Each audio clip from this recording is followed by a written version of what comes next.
Hello, everyone, and welcome to a brand new TJ's The World According to Wrestling. And we have a special edition here. We're going to talk about all 5 shows in one. Well, let's start with Monday night. Kind of sucks that Bobby Lashley wasn't there, but, it was nice to see Drew McIntyre again. Oh, God, and Jinder Mahal's there. At least they're playing on the history that they used to be in 3MB, but they stole his sword. Oh, no, which, actually belongs to Vince McMahon. What are the odds of that? Uh, you know, Styles and Omos are being bullies again, beating up Riddle. Especially, I love that part where Styles took out Riddle on his ankle. To me, I thought that was just absolutely fantastic. And one of the stupid spots of the whole show was Rhea Ripley and Charlotte Flair. I seriously think that their idea of booking or, writing is to see. I believe they actually have a bet with themselves to see just how stupid they can make either one of them. I mean, it really has to be a competition because there's really nothing to defend against the decision to have them come out and have them kick out each other's crutches. It it just does not make any sense at all. And that's all I've gotten so far out of Monday Night Raw. So we go over to NXT. NXT, that was a pretty good show. It started with Thatcher and Ciampa against MSK. And that was an alright match, except for I don't understand how, after Ciampa hit the fairy tale ending, why didn't they go for a cover? They would have won the match if they would have gone for the cover, but no, Thatcher had to do something else. Just go for the cover, man. Have Ciampa cut the other guy off. That should be how tag matches work.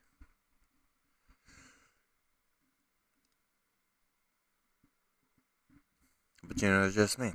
Excuse me. And then they had Cameron Grimes versus LA Knight, which is Eli Drake. To anybody that knows anything over the past, 5, 6 years, watching Impact, watching, the NWA. His name's Eli Drake. I don't know why they go through these stupid name changes. And that was a good match. That was an absolute great match. And I believe Eli Drake won. Which is, kind of unfortunate, but it's just going to lead to another rematch down the road between those two. It's going to further this program.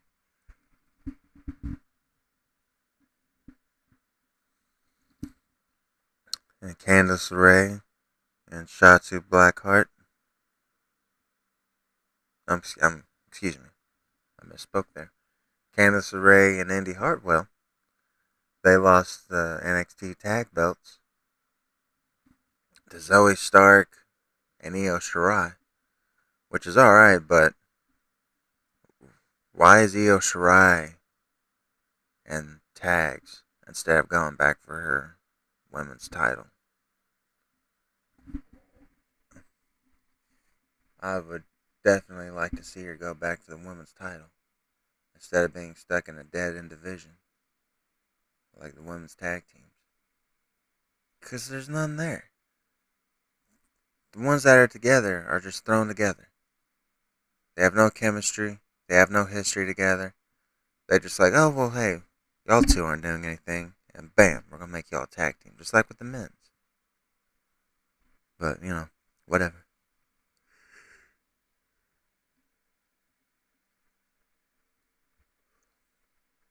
The main event was nice. Adam Cole versus Kyle O'Reilly. And I gotta say, I kind of, cried a little bit at the main event. Because, I love the Undisputed Era. Something to me that was stupid during the match was Cole gave O'Reilly a Canadian destroyer, the Panama Sunrise, on the floor. How did that not A, kill him, or B, hospitalize him? That is just a stupid spot, and it brings the impact of moves and creative spots down. How does that not beat somebody? He was dumped on his head. He took a pile driver on his head outside. And he still manages to get up and the match still continues. They could have done that as a count out angle. But, yeah. Modern wrestling. So whatever. And the match continued. And Adam Cole finally hits O'Reilly with the last shot. And he made it count. Because he got the win. Hell yeah. And so now we go over to AEW. AEW, it was alright. It was nice seeing Aleister Black show up. He's going over with his new name, Malachi Black. And when he first debuted, nobody really knew his contract status, rather than it was just a one-off appearance. But, the next day or so after, he says, Malachi Black is all elite. So I guess it's official. It's just we still don't know exactly how long that contract is. And something about the AEW thing is that, it's nice to welcome in, somebody new when they go to a new company or whatever. But why would this, deranged psycho, you'd say, welcome to the team? Shouldn't it be like, oh God, why did Tony Khan do this? Why did he sign this guy? But, I think I'm just kind of, applying logic here. Where logic apparently has no sense. And, now we go on to Impact Wrestling. And this was actually a really nice show. It just, had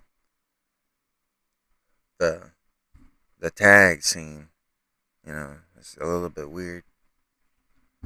Because you have one guy from, the 3 or 4 tag teams in a triple threat or fatal 4-way while the other guys are outside. So there's, 3 guys in the ring and about, 5 or 6 guys out of the ring.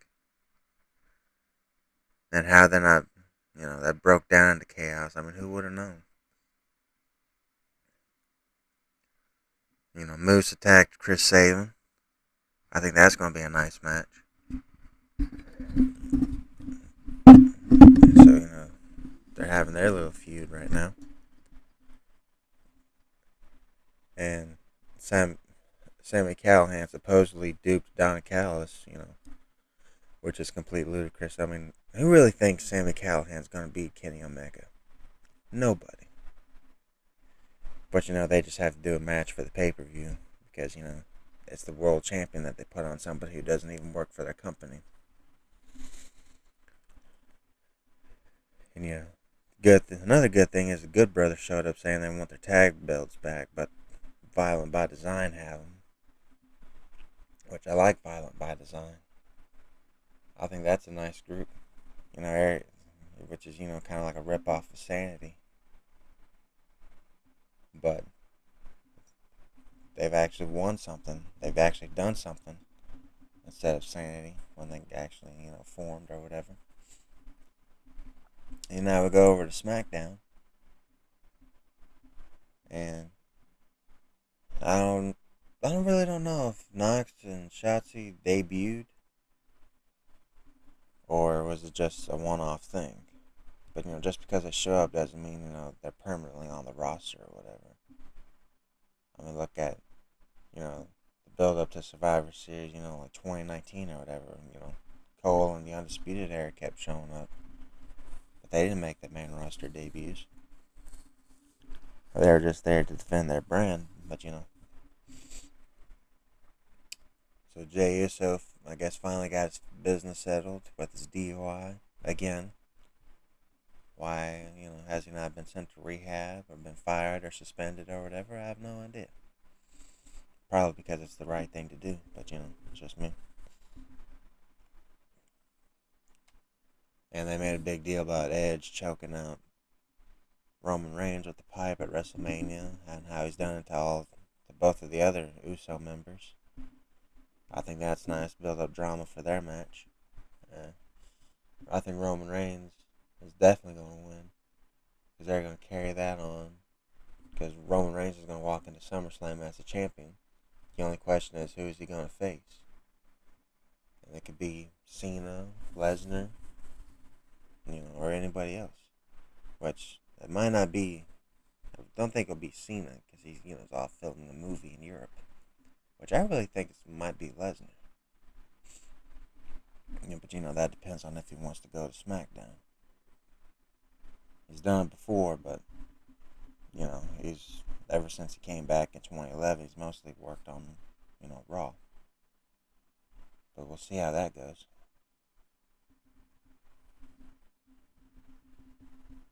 And everyone, and that concludes.